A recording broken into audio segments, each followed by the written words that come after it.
That's 10 to 19. So next we took a picture. Brian Keller. I mean, boring. Not a not a great looking guy.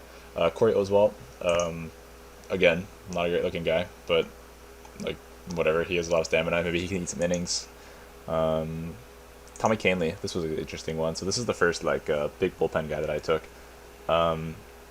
He he's a free agent at the end of the year, which I mean that's okay. I'm not super worried about it, but this guy looks like he could be our closer, which is something that I mean, well, I don't know. I'm not much of a closer guy. Usually I have a couple of closers on the team, like quote unquote closers, and then just pick whoever I'm feeling. But this guy, like he could be a leverage guy. That's more or less what I'm trying to say. Doing Harman, he could start. Maybe he won't be good at it. Well, actually, yeah, he's a better starting pitcher than a lot of the guys, so can live with that. Um, Scott Oberg took him from Colorado. He is currently injured, but he'll be back before any baseball is played. Um, he's whatever. I mean, he's just a guy.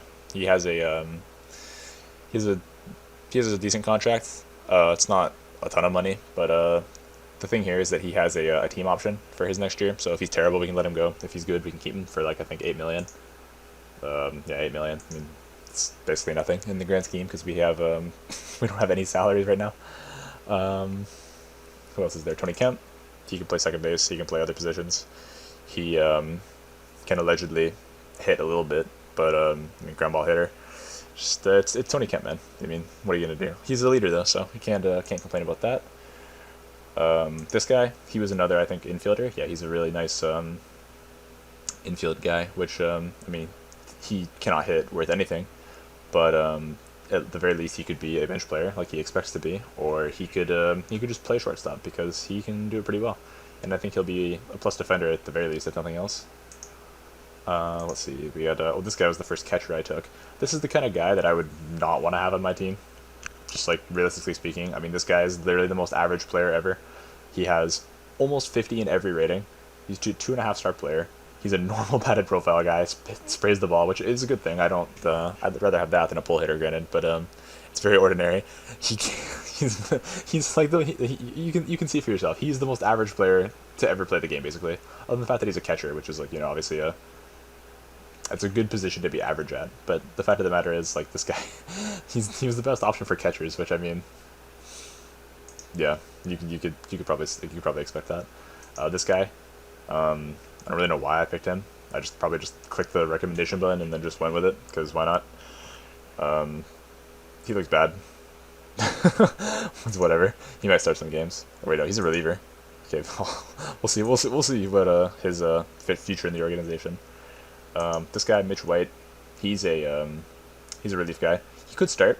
He's got three decent pitches. He's got okay stamina. It's nice to have like again the option. Same with not Tommy Canley, but that other guy. Um, I don't remember his name, but he could start if it doesn't work. Put him in the bullpen. No harm, no foul. And then this guy. This was a really interesting one. So Albert Abreu, I think from the Yankees. Well, he played for the Yankees at one point. Plays there right now, I think.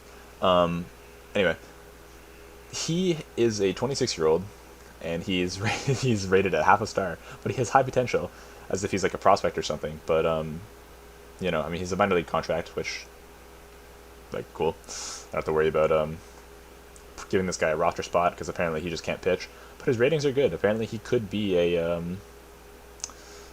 These ratings are for a reliever, but I'm sure if all this stuff develops, which I mean, if we're an expansion team, we might as well just bank on some upside for some of these guys. It looks like there's a lot of upside to be seen here. So he's a guy who could maybe play in our minor league system for a little while. If not, I mean, whatever. Might as well take a chance on a guy like that, right? Anyways, I'm gonna go through a couple of more rounds, and then I'll just give another little recap when I get back. All right, folks, the draft is over. So what we did is went through and got some more guys. Of course, we got Alex Reyes from the Cardinals. He looks like a decent bullpen guy. I mean, more like an above-average bullpen guy. Let's be honest with ourselves. Like, he's good. He has control. Definitely a nice guy you want to have on your team. Okay, this keeps popping up, and I'm not super happy about it. Honestly, like, yeah, they can just set up my team on their own if it'll get them to shut up. Okay, thanks. Oh, is it not going to let me go back to the draft screen? Please. Okay. I guess less had to do with that. Anyways, yeah, we got Tyler Wade from the Yankees. He's like Kike. He can play a ton of positions. Just decent guy to have on your roster. Luis Ferreira. He he's an interesting player. He could be like a good. He could be decent. He's a leader. He's got good defense ratings. I was gonna love that. He's not a ground ball hitter, which is something you kind of expect out of like just a not so great hitting outfielder. So maybe he has some upside there. He's left-handed. Cool stuff. Carlos Belen. This guy's like he's like a less extreme version of that other dude. I don't remember his name, but yeah, he's like not fully developed. He can get to a point where he's going to be a decent pitcher, but we'll see if he does. Albert Abreu, that's who it was. Dom Nunez. I figured, he had a horrible season last year. -4 OPS plus. I mean, come on. But he's a leader. He's left-handed. Our other catcher was right-handed, so that's one thing I'd like to have, a little catcher platoon, so that way you don't have to worry about like managing or like I want to put him in after this many off days or whatever. I just this guy starts versus lefties, this guy starts versus righties. That's usually how I do it. So that's good. This guy, I pulled the trigger. I took Kenley Jansen. He's got good ratings. He's not on a very expensive contract. Apparently he has no trade clause, but he would entertain a trade to basically everywhere. So that's kind of hilarious. Tanner Scott from the Orioles, he has control. He's a decent looking pitcher. He walks a lot of guys, but I mean, whatever. I'm not worried about it. Devin Williams, same deal. We're gonna have a decent bullpen, I think, which is something to take pride in. I hope. Yep, Devin Williams. He's a good little reliever. Cody Anderson. I don't remember who this guy is. He's a pitcher. Yawn. Not a great guy. Not a great looking player. He can start though, so that's cool. Dwight Smith Jr. He can hit, kind of. He can't play defense, really, that well. Apparently he can play okay left field. He has a noodle arm, but like, it's whatever. He's definitely an expansion team kind of player, just a 4A guy. Another catcher. He's like Dom Nunez, but right-handed. Whatever. Jonathan Hernandez. He is a reliever. Cool. Thing about these relievers too is that like if I like make my team and decide like, oh, I have like 15 relievers that I can't use, I could just trade them. You'll always be able to get something back for relievers. Eli White, he can play a lot of positions. Kind of like not great, but his range and stuff is good. So I'm sure if he played like second base a lot, he would become a good defender there, or third base or whatever. So that's cool. Yohan Camargo, he plays a lot of positions. Basically the same player as that other guy. And the last guy I took, the Punisher, Aristides Aquino. He's apparently terrible, but I was gonna say maybe he has some name brand, but he's insignificant. But who cares? I mean, if he sucks, he sucks. So you can just go play in the minors. No, he can't. Actually, he has no options. Well, if he sucks, we can just DFA him, and I'm sure no one will pick him up, and then we can put him in the minors. So yeah, that's the expansion draft. So that's that. Let me go look at the.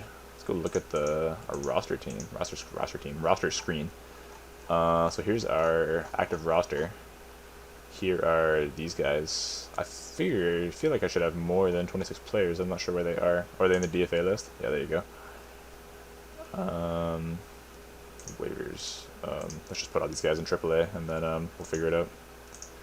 Ooh, who was that? Tommy Cantley? Okay, well he should be on the roster. I guess I can just put him there anyway. It's whatever. Kenley, Travis Shaw. Oh yeah, they can all go there because it's the off season. All right, cool. Scott Oberg. I don't even think I can put him on the injured list. Granted, he'll be healthy by the time of the season starts, so just stick him there. So yeah, here's our team. I'm gonna look at it a little bit more in depth, and look at it a little bit more in depth, and then decide who I want to play where, how I want to do everything.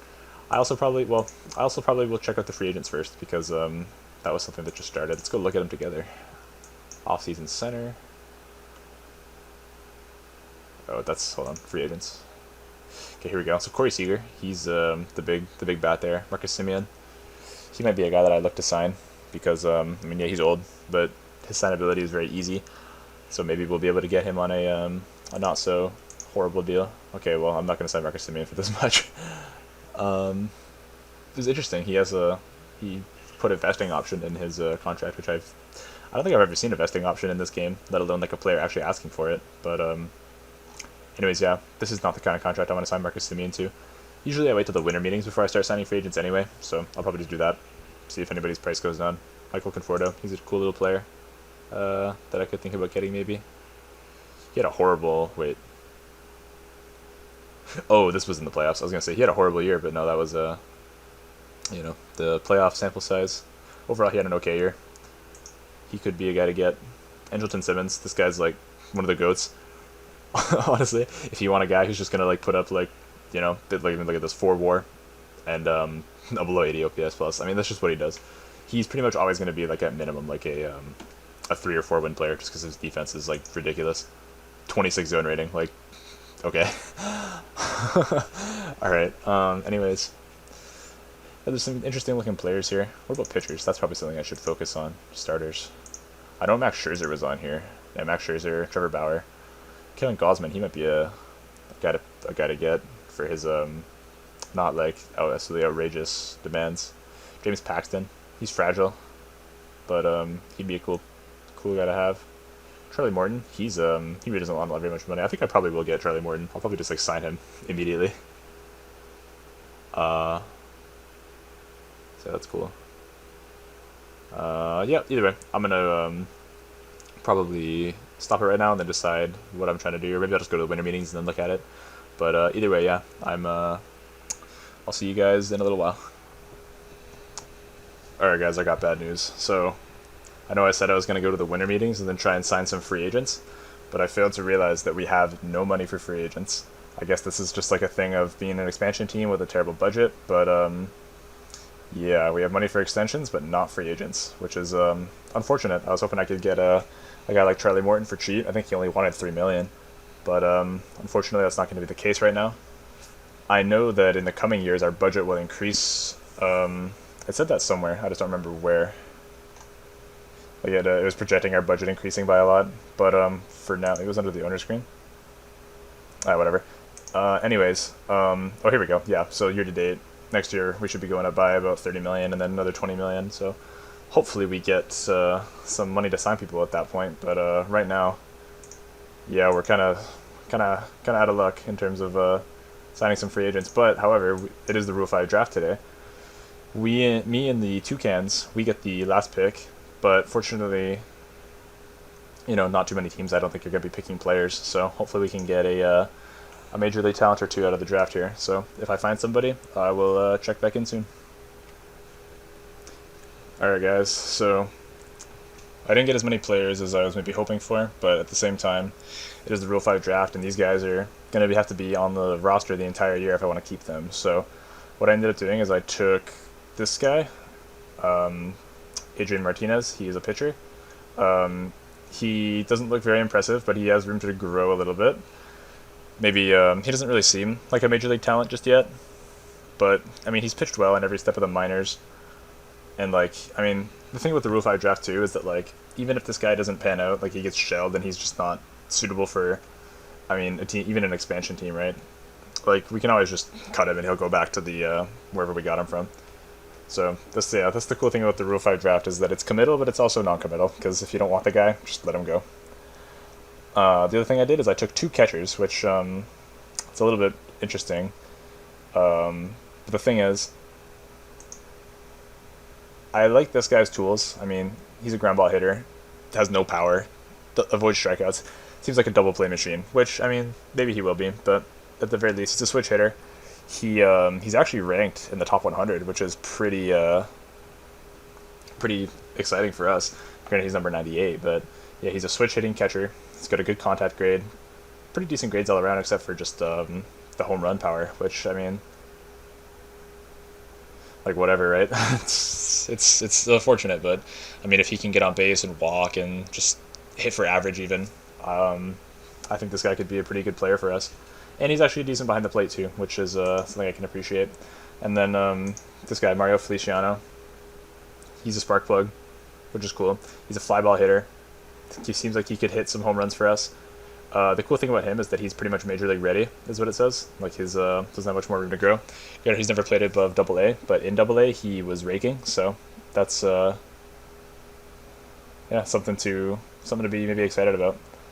But yeah, at the very least, if these guys don't work out, just get rid of them. But yeah, we'll see how our Rule 5 draft picks play out for us.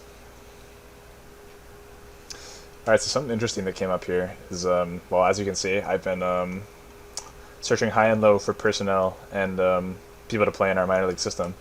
But what we got here is Joey Votto. He really wants us to make a financial investment in the city of New Orleans, which I mean, when you look at his ratings again, he's apparently the greatest guy to ever. He's like the nicest guy ever. So that's what you'd expect. I mean, he's Canadian. What do you expect, right? So what we're gonna do is we're gonna respond and we're going to start a charity. And I believe something like good is gonna come out of this at some point. I remember something like this happened before in a different save, but I don't really remember what it did. So when it inevitably shows up again on the feed here, I will check back in. Alright guys, no news on the Votto charity just yet, but we do have the Hall of Fame voting. First year, Poppy and A-Rod killed it. They got in. A-Rod had 98.8%, which is pretty fantastic. Good for him. Kurt Schilling didn't make it. Boo-hoo. Bear Bonds didn't make it. Makes me sad. Same with Clemens, but I mean, who knows if they're even going to get it in real life. Sammy Sosa didn't make it. 10th year, he's dropped. Todd Helton, 19%. I really hope he makes it. I'm a big Todd Helton advocate. Who else? More Vizquel. Whatever. Gary Sheffield. I think I wouldn't be opposed if Gary Sheffield got in the Hall of Fame, but it's not looking too good for him, at least in the game. Well, anyway, yeah, Hall of Fame voting. All right, guys, we got big news. So, old Derek Jeter decided that the Miami Marlins were disappointed by their recent lack of success and at below-average fan support. Actually, it was Bruce Sherman who decided this, but you know, I'm gonna decide it was Derek Jeter because it's funnier. They went and packed up and they moved to Jacksonville to become the Biplanes. This is absolutely hysterical because their minor league team, the AAA team, is the Jacksonville Jumbo Shrimp, and their rookie teams are still the Miami Marlins. So yeah, the Marlins, who I put in this division like by hand, I explicitly decided I wanted them and not the Rays. Well, now I'm getting neither. I'm getting the Biplanes. So I can't wait to see this rivalry take off in the next couple of years. Jacksonville Biplanes, everybody. Alright guys, so I'm here. It's February 11th, 2022. Spring training begins next month. Right now we're in a better spot than we were before. And what I mean by that is we have a full coaching tree. We have a whole bunch of guys, a lot of unproven, but I mean, well, what I did is I just looked for, you know, pitchers who are good at teaching pitching. If it would ever show that somewhere. Oh yeah, decent. Well, I mean, that's not a good example, but yeah, this guy, teaches pitching, excellent. That's mostly just what I looked for. Just for some guys that can hopefully help me develop some players. Speaking of development, my development budget is terrible because I tried to edit it, and I think it's because I was over budget. Like, obviously I don't have any money for free agents even. It sent it right back down to 6 million, I think, just like by default. Like if I try and change it, okay, cool. I was able to go up a little bit more, but yeah, this is apparently my my max for my development budget, which we don't really have that much minor league talent to begin with, so that's not the end of the world, but hey, it is what it is, right? This first year, we're not supposed to be good. I'm trying to think of what else I did. Oh yeah, player development. So yeah, this kind of got a wrench turned in it. I was able to put my free agent budget up to 5 million, so that's what I'm hoping for. Is that since in the draft we only get I think the 31st pick, which isn't great. I'm hoping that our first big prospect can maybe be an international free agent. We'll have to see how that goes though when we get there in July. Draft budget, I put it a little bit over slot. It actually used to be at 22 million exactly, which is why I did that, just to give myself some more money for other things like the free agent budget. But either way, it is what it is. You know, this doesn't look terrible. I would like to have my player development budget a little bit higher anyway, but as you can see, our minor league system is terrible anyway, so we're not developing shit. As for other things, I filled out the minor league rosters. I signed just pitchers out the ass for the last couple of months of the game. So I don't really know if this like if like the positions are good. Like this team has, I think like 7 basemen, but whoever the manager is, he can figure it out. I'm sure that old Eric Sogard can, he can play other positions there. So I think it'll work out. As long as we have 2 catchers in every team, which I made sure about, and just like I said, signed a whole bunch of pitchers. So I think we'll be okay in that sense. But anyway, yeah, this is probably going to be the end of this first video. I might turn it into 2 videos just because this went on for a while between like the expansion draft and like free agency and the signing 10 million players to be in my minor leagues. But yeah, we finally made it. This first season is shaping up to be a total disaster. But that's what we came here for, right? This is what we expected. I think it'll be a lot of fun. So if you watched all the way to the end, I appreciate it. Leave a comment because I would love to talk to you guys about this game. That was the whole idea as I was talking about before. I don't really have any friends who play out of the park baseball, so it would be a lot of fun to sort of talk and share experiences. And if you found this video and you decided to click on it, I appreciate it. All right.